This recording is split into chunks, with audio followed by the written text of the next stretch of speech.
ോട് പറഞ്ഞു, മാതാവേ തിരിച്ചെന്നെ നടത്തിച്ച് എൻ്റെ ഹസ്ബൻഡിനെ കൊണ്ടുപോകണം എനിക്കെന്ന് പറഞ്ഞു. പക്ഷേ ഞങ്ങൾ ഇവിടുന്ന് ഇറങ്ങി കാർ അപ്പുറത്ത് കൊണ്ടേ സൈഡിൽ കൊണ്ടേ ഇടുമായിരുന്നു. അങ്ങോട്ട് പോകുന്ന വഴിക്ക് പെട്ടെന്ന് പിന്നെയും തളർന്നു പോയി. പിന്നെ കസേര കൊണ്ടുവന്ന് ഇരുത്തി കുറച്ച് നേരം ഇരുന്ന് കഴിഞ്ഞാണ് കൊണ്ടുപോയത്. അപ്പം ഞാൻ ഈ മാതാവിനെ തിരിഞ്ഞ് നോക്കിക്കൊണ്ട് പറഞ്ഞു, എൻ്റെ മാതാവേ ഞാനിവിടെ കൊണ്ടുവന്നിട്ട് എനിക്ക് സാധിച്ചു തന്നില്ലല്ലോ എന്ന് കരഞ്ഞു പ്രാർത്ഥിച്ചുകൊണ്ടാണ് പോയത്. പിറ്റേന്ന് ഹസ്ബൻഡിൻ്റെ ഓഫീസിൽ ജോലിക്കും പോകണം. ഞങ്ങൾ വീൽ ചെയറിലാണ് ഹോസ്പിറ്റലിൽ കൊണ്ടുപോയിക്കൊണ്ടിരുന്നത്.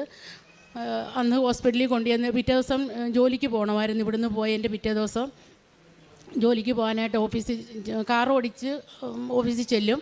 അവിടുന്ന് നടന്നു പോകത്തില്ല, വീൽ ചെയറേ വേണം പോകാനായിട്ട്. അപ്പോൾ ഞാൻ വെഞ്ചാനോട് പറഞ്ഞു, വീൽ ചെയർ ഒന്നും വേണ്ട, എൻ്റെ തോളെ പിടിച്ച് വിശ്വാസപ്രമാണം ചൊല്ലി മാതാവിനെ ഓർത്ത് നടന്നോളാൻ പറഞ്ഞു.